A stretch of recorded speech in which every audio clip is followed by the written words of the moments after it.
Hello, I'm Roberta Winters, past president of the League of Women Voters of Radnor Township. I'm delighted you have joined us today to find out more about what is happening in our community, particularly with our internship program. Today I will have an intern with me who has been working with us on gerrymandering, and I know you'll be eager to find out what she has learned and what we can learn from her.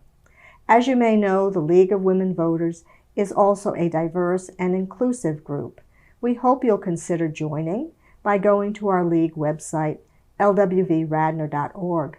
We're also very happy that we are able to continue to provide free memberships, not only to our student interns, but to all students through graduate school.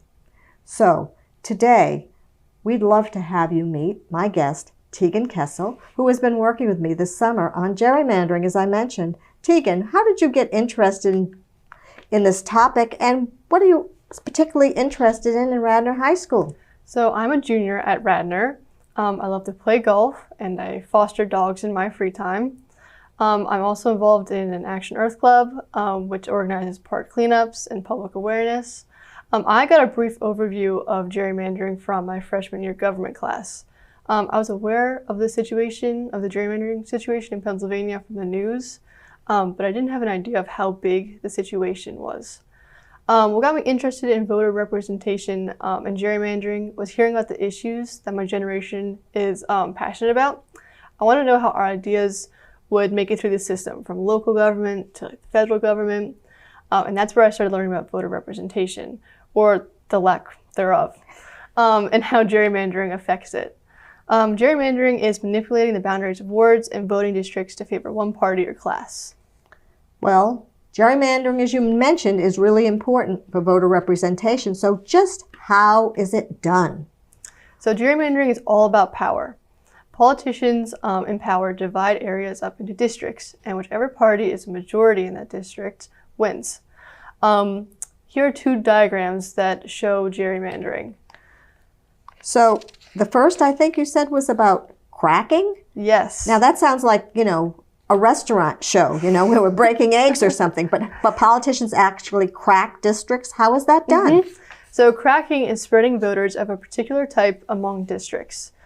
This increases their voters' influence among many other districts. And politicians use cracking when they're an incumbent and they want to keep their power. So basically, in the case you showed us, the Green Party was in power, and they use lines to break up the purple voters, and then they end up with having more influence. Mm-hmm. So their votes really don't have the same value. No. So is there something else they can do? They can also pack voters together. So packing is drawing lines so that many voters of a certain type are in one district, and this reduces their power and influence. So this lets the majority case, in this case the purple one that you showed us, to spread their voters in many districts in a way to increase their power. And that really doesn't seem quite fair, does it? No, it doesn't. Is there anything else they can do? Sometimes parties negotiate among themselves and trade voters by mutual agreement so legislators can have safe districts and not face any real competition in the elections. So if I were an incumbent and I wanted to keep my power, I'd work on this redistricting process so they would never redistrict me out of my seat. Exactly. And my seat would be safe, and they would like me, and I would like you. I'd let you do your power, and I'd do my power. Exactly. Not Well, very fair. Not very fair. So there must be some rules. You'd think with this going on so, power-driven by the political parties, there must be some rules. What are they? There are 3 requirements about redistricting that both the PA and the U.S. Constitution require. The 3 rules say that districts must be contiguous, compact, and have an equal population. Continuity means that all areas within a district should be physically adjacent. Compactness refers to the fact that a district's constituents should live as close to each other as possible. All districts should have as close to an equal population as possible to ensure that everyone has an equal representation with their vote. Well, that seems to make sense. So how does it work? Did Did we get some good results? Do we, are there some other considerations, like, keeping like communities together? Yes. So, like, example, I'm in a certain type of community or a certain group. Does that help? Yes, they do try to keep certain groups together, just so they don't like dilute their voice. That goes back to the cracking and packing. They try to follow those guidelines. So, for example, if I lived in a certain type of ethnic group or a certain type of racial group, and we had our own little community, that would be good to keep together. So our voice would have more impact. And more power. And more power, because we know sometimes that doesn't always happen. Exactly. Well, seems like this makes a lot of sense. So just who draws these lines? So legislators decide who draws the lines and approves the maps. So in essence, they select the voters instead of voters selecting who they want in office. So while other states may have independent commissions do their work, in Pennsylvania we do it differently for our U.S. representatives and our PA representatives. In the case of redistricting, our federal representatives, a bill is introduced in both chambers in Harrisburg and is signed by the governor and then goes into effect. So the voters decide, or the legislators? Legislators decide. So actually, the people we elect decide how they're going to draw these lines. Well, it would seem like this isn't the best idea. Has it worked in the past that we would have contiguous and, keep communities together and compact districts? So is this really working for us? So here's an example of what happened in the past with the 7th Congressional District. This one included Radnor. It looks like a bad joke. The district is drawn in such a way that one section barely touches another. It's not very compact, but spreads all over the place, and it's actually covered several counties and included very different kinds of constituents who live in urban, suburban, and rural areas. Can you imagine what a challenge it would be to represent such a district? Well, did anybody do anything about this mess? Yeah, in 2018, the PA Supreme Court mandated that it be done over in a way more constituent with constitutional guidance. The results are much better. Well, the boundaries don't look like the worst one we had before, and they're kind of compact and put together. And I think probably those of us who live in Radnor are better represented now that we have a new district that is more consistent with our guidelines. Can you help us understand how things come together when we decide about our Pennsylvania representatives? Why is this such a big deal now? Why is everybody talking about it? So this is because of the census. So the census results are just becoming available. Under the Constitution, we are to use population data to reapportion representation. The number of the 435 representatives and the 50 senators stays constant, but the population may cause one state to gain and another to lose representation. You can see by the map that we will lose one representative in the U.S. House. We will go from 18 to 17 in the 2022 election, while Texas will gain 2 seats, and this is because our population has decreased a little bit.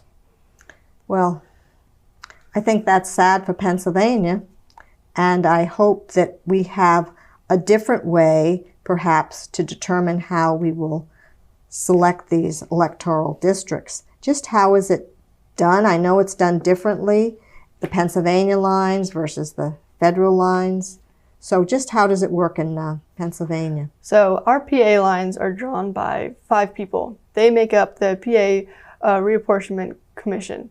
It consists of the 4 caucus leaders, one from each party in both houses, along with a chairperson chosen by the 4 legislative leaders. If the legislative leaders cannot agree, the chair is chosen by the Pennsylvania Supreme Court. They make the map that will determine who represents us in the PA House of Representatives and the PA Senate. They need to be in keeping with our Pennsylvania Constitution, which is added that local and regional boundary lines should be maintained whenever possible. It's a big job when you consider the lines that need to frame 203 representative districts and 50 senatorial districts. Well, when we look at our Pennsylvania districts, do they look any better now than what the 7th Congressional District used to look like in Pennsylvania? Yes, as you can see from the side, some are better than others. However, there are still questions about how the lines will be drawn based on population. A current question is, how are people counted who live in prisons? Are they counted where they are held incarcerated, or are they counted where they lived before they were convicted? These questions impact population and eventually the drawing of the district lines. I was just listening to the radio on our way to the studio today, and they said that some of the one group, say the federal group that is going to be determining those lines, are going to count incarcerated prisoners in a different way than those who are going to be drawing the state lines. So it's not going to be very consistent, or at least that's what they're talking about now. But we know that what happens as a result of where those people are incarcerated is many of the rural areas get a larger population, while many of the urban areas or suburban areas where many of these people live have their numbers reduced. Exactly. So that's another way that we are trying to correct what's happening, but there's still contention about how you count people who are incarcerated. So I know there are very interesting things going on, and the census and the rules make for counting a big difference. So what about what's going to happen like in Delaware County when we look at the census? Is that going to make a difference too? I know there was a slide recently posted in the Philadelphia Inquirer, right? Yes. Remember looking at that? Yes. You can see that the rural areas appear to have lost population, while the urban areas, Pittsburgh and Philadelphia, have gained population. Delaware County, as well as areas in the suburban areas around it, have also increased in numbers. So basically, Pennsylvania, our map there shows the rural areas are losing and the urban areas are gaining. Exactly. But when we look at Delaware County per se, it looks like we have gained population. And that's good for us because then we'll have more representatives, hopefully. Yes. Now, do you think reapportionment and redistricting is good or bad for voters? I know you've looked at all this. I think it'll have a net positive effect. So just diving back into the history of it a little bit, I'll show you the effect that gerrymandering has had in elections. The distortion in Michigan, North Carolina, and Pennsylvania combined has collectively resulted in 10 extra Republican seats since the 2011 redistricting. In 2016, state Democrats cast 46% of the votes, yet they only won 28% of the congressional seats. This is not only to say that Republicans are guilty of gerrymandering. Both Democrats and Republicans have a history of drawing lines that favor their voters. But on the other hand, Maryland is gerrymandered in favor of Democrats. So it varies. Gerrymandering, it protects incumbents, and it just diminishes the power of the people's vote. This means that politicians in safe seats don't need to be responsive to their voters. All they need to do is please their party's activists during the primary elections. Winning the primary election means that candidates will secure a seat in the general election. As a result, issues that voters care about are not being addressed in Harrisburg. For example, 75% of Pennsylvanians support expanded access to pre-K, but the legislature hasn't taken any steps to act on it. So right now we need young voters, or soon-to-be young voters, to be aware and understand how this election process works. And we need to be able to see the faults in it and ask for accountability and transparency, because that's how things are going to make a change. Well, it seems like in Pennsylvania, the system isn't working very well. It's not.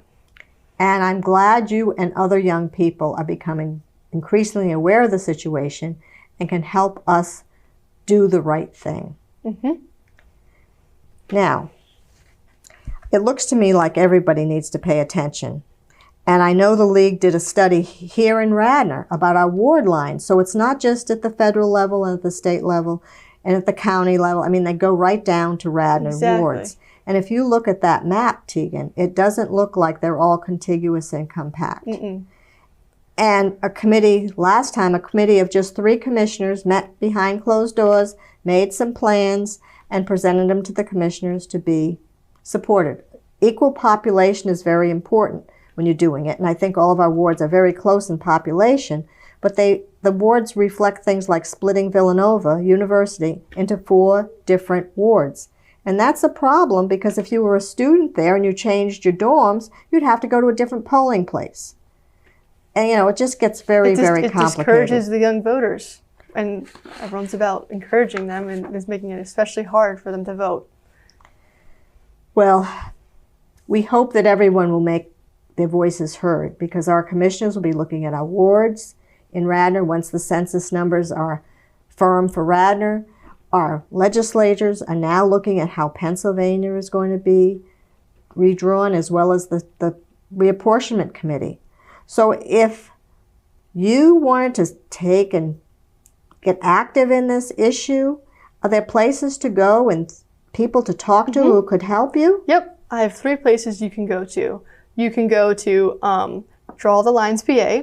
There you can design your own map that's fair and ensure that our elected officials are accountable to all voters. Well, I know that was important a minute. Just let me interrupt you, because, you know, we had Amanda Holt a few years ago who drew a map that made the Supreme Court rethink how our lines were drawn, because she could draw maps, unlike that commission, that were more contiguous and compact and had equal populations. Exactly. So if you can draw a line and make those maps better and more representative and consistent with the rules, that's a way that we can helpfully have a voice and provide at least an example for others to look at, so they might think differently. So that's Draw the Lines, and anybody can do that. You just go online. Yep. And they give you all the numbers, and you can play with it sort of like a puzzle. Exactly. Have you ever looked at it? Yes, I have. Is it fun? Yes, it is. A little confusing. It's a kind of a big time commitment. There's some other things that you can do that have a less time commitment. Okay. Like you can sign petitions, and you can write to lawmakers demanding that the redistricting process is fair and open. That one doesn't take very long, only a couple minutes. So there's something that's built for you.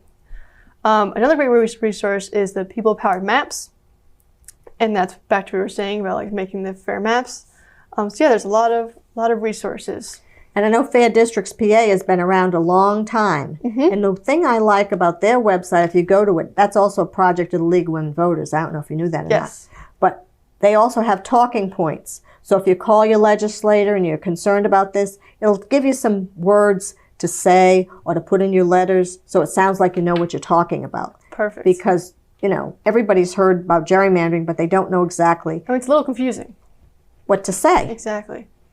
And so they just don't say anything. So Fair Districts PA gives you some talking points. And the other thing about people-powered fair maps that's interesting is that's not only looking at Pennsylvania, that's looking at places like Maryland, which are gerrymandered by the Democrats. It's looking at Texas. I heard today that Texas has some new plans, which may or may not be as good for some people. And so this is going to be in the news, so it's important to know, as you said, that the census data needs to be out, and that's why it was so important to get good numbers, or accurate numbers. And then once they have the census data, then it's given to the states for them to work on the other reapportionment and redistricting. And then eventually it goes right down to Radnor Township, where, you know, one street is in one ward and the other side of the street's in another ward. So all these things get together to make a difference in how our vote counts. So it's great you've shared these places for people to have their input. And I know there have also been some hearings in the area. So if you look at Fair Districts PA, they'll tell you where the hearings are. So you can go and actually in person deliver testimony, or you can actually write it and submit it. But there are always deadlines to watch for. So by the time people see this show, the deadlines may have been over, but you can always write and ask. Because if it's not done this time, it could be done the next time. Exactly. And lots of time, even if it goes to the legislature to decide, there'll be some give and take at that level. So hopefully we can make our voices heard. Exactly. Now, I want to just thank you again, Tegan, for coming today, and also for sharing everything you've learned about gerrymandering. And I know that You've shared what you've learned to others, and we'll all be better because of your work. Thank you for helping me out with the project. So, and on behalf of the League of Women Voters of Radnor Township, I want to thank you, the audience, for having listened today to hear how gerrymandering and the census can prompt how your vote makes a difference. We're also grateful to Mainline Television for their continued support of programs like this to educate you, the voters, and promote civic engagement. I'd like to help make democracy work, and if you do, you can join us by becoming a member of the League of Women Voters. And I want to thank all of you for trying to follow up by going to Draw the Lines, Fair Districts PA, and People-Powered Fair Maps to advocate for an improved process to put an end to gerrymandering. As someone once said, we need to slay the gerrymandering, just like people in the days of old. We hope to see all of you at the polls on November 2nd to cast your votes in the all-important upcoming municipal elections. Thank you and good day.